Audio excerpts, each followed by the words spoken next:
RSS के लोग कह रहे हैं कि आरएसएस के रजिस्ट्रेशन पर सवाल मत उठाइए वरना महंगा पड़ेगा। चलो आप देख लेते हैं और कितना महंगा पड़ेगा। डीजल पेट्रोल से महंगा तो नहीं पड़ेगा ना, और महंगा पड़ेगा भाई तो हम तैयार हैं। सवाल तो हम पूछेंगे। एक सवाल और आपसे पूछते हैं, दिल्ली जहाँ पे लोगों को रहने के लिए 10 बाई 10 की जगह ढूंढने में भी खरीदने में पसीने छूट जाते हैं, जिंदगी भर की पूरी लग जाए और वो उतना ज़मीन का एक टुकड़ा नहीं खरीद सकते। दिल्ली में आरएसएस को 4 एकड़ ज़मीन झंडे वाला एरिया में मिल जाती है। 4 एकड़ ज़मीन कैसे मिल गई साहब? ये गरीब आदमी जिसके पास जिंदगी भर की पूंजी है, उसके पास सारे कागज़ हैं, उसके पास खुद का आईडी है, पैन कार्ड है, बैंक में अकाउंट है, हर साल वो हिसाब देता है, आईटीआर भरता है, उसके बाद ज़मीन की रजिस्ट्री है, लेकिन वो घर बनाने के लिए उसके पास इतना पैसा नहीं आता। 150 करोड़ रुपए आपको मिल गए और आपको गुरु दक्षिणा मिल गए। देश में ऐसा कौन सा गुरु है भैया जिसको 150 करोड़ रुपए सिर्फ गुरु दक्षिणा मिल जाती है घर बनाने के लिए, ऑफिस बनाने के लिए?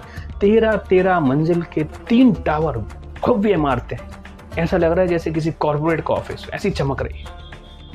वो जाहिर है कॉर्पोरेट का ही ऑफिस है, वो अडानी जी का ऑफिस है, लेकिन उसे घोषित नहीं कर रहे हैं आप कह रहे हैं वो आरएसएस का केशव कुंज उसका नाम रखा है। साहब आप किसी भी तरह से पैसा लेते हैं उसको खर्च करते हैं।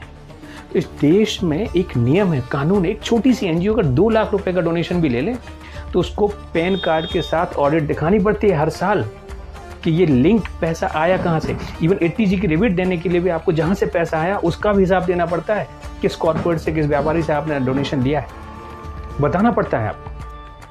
एक छोटी सी एनजीओ अगर उस कानून के दायरे में संघर्ष कर रही है और आप 150 करोड़ रुपए चंदा लेकर डकार मार के दिल्ली जैसी जगह में 4 एकड़ में भव्य इमारत बना रहे हैं और आप पे सवाल नहीं होंगे? क्यों नहीं होंगे? सवाल होंगे, लगातार होंगे। हम माफ़ी मांगने वाले खानदानों से ताल्लुक़ नहीं रखते, हम सवाल करने वालों से ताल्लुक़ रखते हैं और हम करेंगे। और आप ये गीदड़ धमकियाँ गीदड़ों को देना। एफआईआर करोगे आप?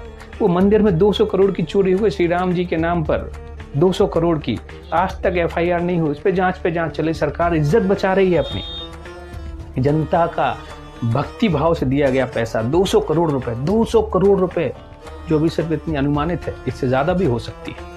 इतना पैसा सीसीटीवी, आधुनिक डिजिटल इंडिया की नज़रों से चूक कर 200 करोड़ रुपए रोज चोरी हो गए, थोड़ा थोड़ा हिस्सा रोज गया और आप पकड़ नहीं पाए। नोट गिनने वाले लोग फॉर्च्यूनर से आने लगे जो पहले पैदल आते थे और आपको पता नहीं चला। आप कह रहे हैं हमें पता नहीं, हम जांच कर रहे हैं। जांच आप कौन करेंगे? आप कौन होते हैं जांच करने वाले? ट्रस्ट गवर्नमेंट के अधीन आता है, चाहे वो राम मंदिर का ट्रस्ट हो, चाहे किसी सामाजिक संस्था का ट्रस्ट हो। जब उस पर कोई अगर आपत्ति आती है तो सीधे उस पर न्यायिक जांच बैठती है, पुलिस उस पर एफआईआर करती है, चालान बनता है।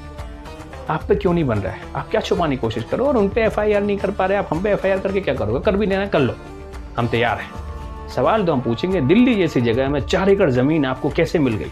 150 करोड़ देने वाले कौन हैं जो सिर्फ आपकी इमारत खड़ने पे इतने खुश हैं कि 150 करोड़ रुपए आपको दान दे दें कि आप घर बना लो, आप बिल्डिंग बना लो, हम खुश हैं।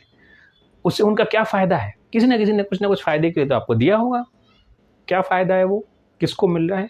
इसकी जांच तो होनी चाहिए। सवालों से आप बच नहीं सकते, जवाब देना पड़ेगा। आज नहीं तो कल, ऐसे नहीं तो वैसे। जवाब तो हलक में हाथ डाल के निकाले जाएंगे।